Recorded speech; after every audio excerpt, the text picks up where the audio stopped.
አሜሪካ ላይ ፓርኪንግ እየሰራችሁ ነው እያላችሁ የምታሽሟጥጡ ደደቦች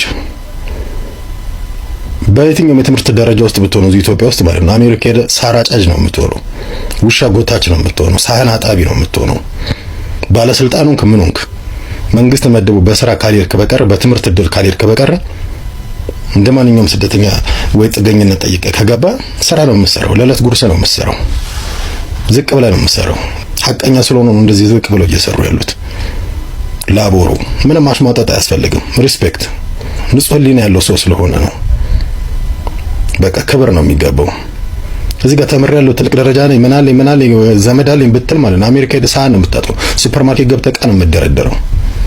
ወደ ግብርናው ከሄድክ እበት ትጠርጋለህ፣ እዛ በማሽንም ሆነ በምንም ላም ታጥባለህ፣ ውሻ ታጥባለህ፣ አሮጊት ዳይፐር ትቀይራለህ፣ ሹፌር ትሆናለህ፣ መኪና ውስጥ እየተኛ የምነዳ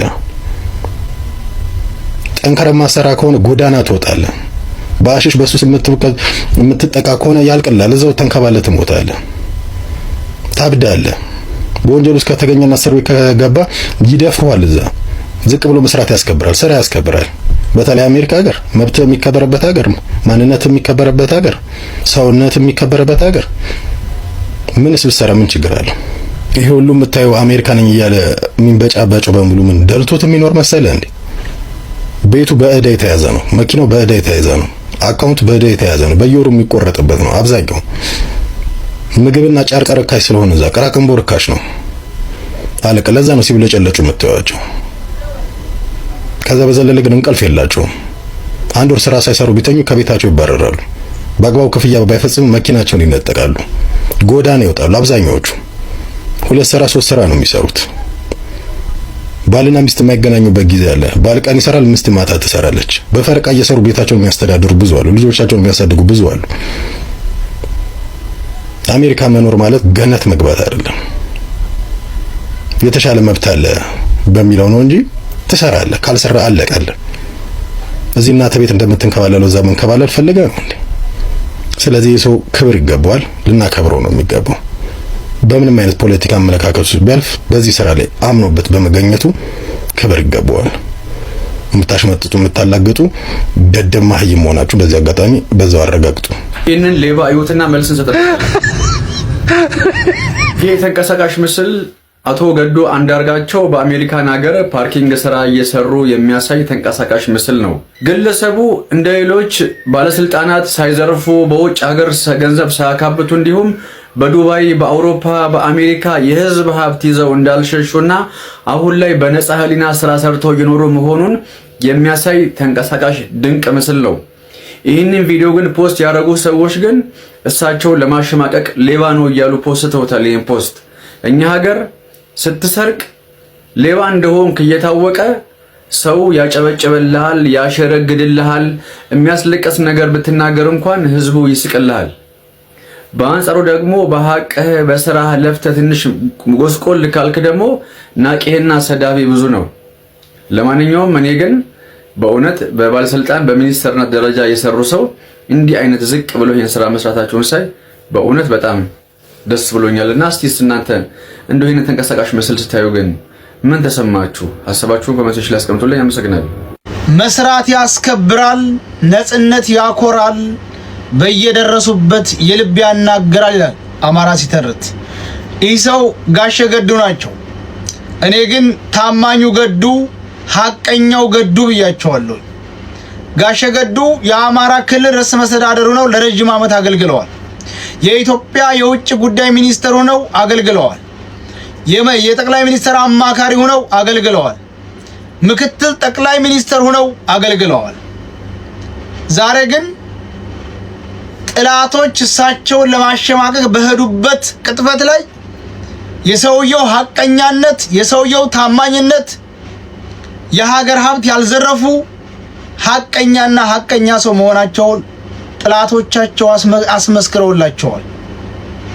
በዚህ በረጅም ዓመት በስልጣን ዘመናቸው የኢትዮጵያን ሕዝብ ዘርፈው አሜሪካ አልገቡም። ራሳቸውን ብቻ ይዘው ሄደው ፓርኪንግ ስራ ተቀጥረው እየሰሩ ነው። ኃላፊነት እንደዚህ ነው።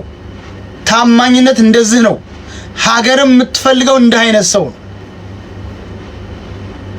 እኔ ጋሽ ገዱ የኔ አባት መሆናቸው አኩርቶኛል። ልንኮራባቸው ይገባል።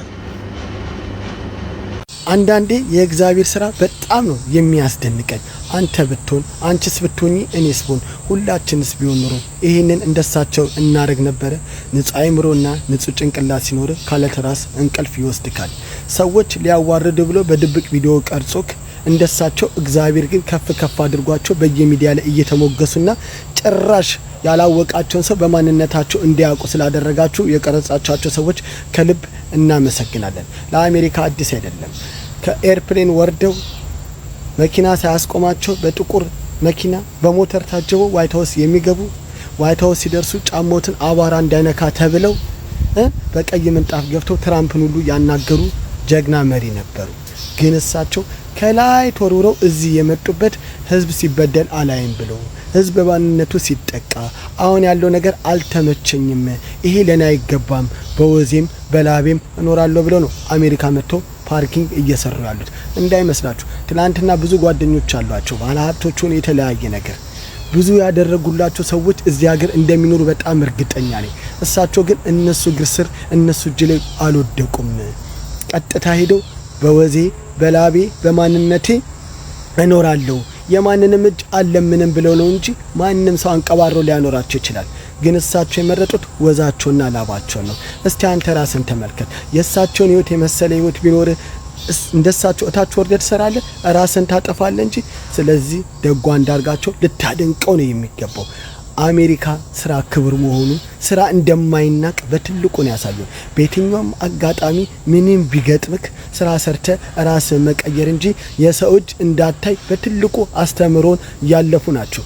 እኔ እሳቸው መሪ ያለው ሳይሆን አሁን ነው ከሳቸው ትልቅ ትምህርት የወሰድኩት። በምንኛም አጋጣሚ ቢሆን ትልቅም ነገር ባጣ እሳቸውን እያስታወስኩ እንደ አዲስ ስራ መጀመር እንደምችል በሳቸው አውቄያለሁ። ለማንኛውም እስቲ ሁላችሁስ ብትሆኑ እንደሳቸው ታርጉ ነበር? መልሱን ከታች አስቀምጡልኝ። ለማንኛውም ዘመኖትን ይባርክልኝ። ስራ ክቡር ነው። አሜሪካ ይመቾት የኔ አባት። ኮርተናል። እግዚአብሔርን በጣም ነው ደስ ያለኝ። ህዝብን ዘርፎ ባለሀብት መሆን ይቻላል። ሀገርን ሸጦ በከለር መኪና መንዳት ይቻላል። የፈለገው እዚህ ዓለም ላይ ያለ ሀብታም ሀገር የተባለ ቤት መኪና መግዛት መገንባት ይቻላል። ግን ህሊናን ሸጦ ሀገርን ሸጦ ህዝብን ዘርፎ ነው። እሱ ግን እንደዛ አልፈለገም። ጀግና በትክክል ስራህን እንደሰራህ ገብቶናል፣ አውቀናል። ካሜራማኑ ልታዋርድ ነው የመጣው አይደል? በጣም አስከብረሃል። በጣም ነው ያስከበርከው። ደስ ነው ያለን። ለኛ ሊሸለም ነው የሚገባው። በትክክል ሀገርና ህዝቡን ያገለገለ ማን ነው? ደጉ አንዳርጋቸው ነው። ሌባ አይደለም፣ ዘራፊ አይደለም፣ ጀግና ነው። በትክክል ስራውን ሰርቶ አሁን ደግሞ በጉልበቱ ፓርኪንግ ሲሰራ ጥቁር ቀይ በጣም ብዙ ብሔርና ሃይማኖት የዓለም ህዝብ ነው የሚመጣው እዛ ፓርኪንግ ላይ አይደለ?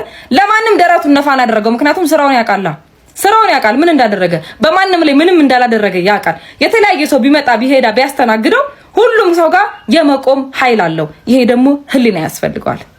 በጣም ነው ያስደስታን። አንተ ብዙ ነገር እንደውም ሽልማት ነው የሚገባ። በዚህ አጋጣሚ ካሜራማኑ ልታሳፍረው መጣ፣ አስከብረዋል። አንተንም እናመሰግናለን። አስከብረዋል። በጣም የክቡር ማንነት እንዳለን ነግረናል። በጣም ነው ደስ ያለን። እናመሰግናለን። እግዚአብሔር እድሜና ጤና ይስጥ ከነ ቤተሰቦች። እናከብርሃለን፣ እንወድሃለን። የኛ ንጉስ አቶ ደጉ አንዳርጋቸው። ስለ ገዱ አንዳርጋቸው ስላልዘረፈ ነው ፓርኪንግ የሚሰራው። እንደ ሌሎቹ ዘራፊ ስላልሆነ፣ እንደ ሌሎቹ አገር ዘርፎ የወጣ ስላልሆነ። መንገድ ላይ ኢትዮጵያ ቢታይ ማንም የማይነካው ሰው ገዱ አንዳርጋቸው ይባላል።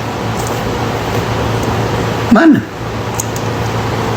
ዘረፈ ብሎ የማይጠቆም ሰው ገዱ አንዳርጋቸው ይባላል። እና አትሊስት ያ ነገር ልትኮራበት ይገባል። ገዱ ልትኮራበት የምትችለው የሚያሸማቀቅ አንድ ነገር የለም። ስለዚህ ትልቅ ሰው ነህ። እግዚአብሔር ምስክሬ ነው ማለት በጣም ነው ያደነቅኩ። እኔ ቢያንስ 1-2 ቪላ እና የሆነ 7-11 ይኖራል ብዬ አስቤ ነበር። የሚለው በጀቱ እጅ ላይ ነው ያለው። በስሱ የሆነ 2 ቪላ ምናምን ነገር ከዛ 1 7-11 የግል ነው ዱቅ ብለህ ትኖራለህ ብዬ ነበር ያሰብኩት አሜሪካን ሀገር። አለመዝረፍ ግን አይጸጽትም። አባ ትልቅ ሰው ነህ። አደነቅኩ ከማንም በላይ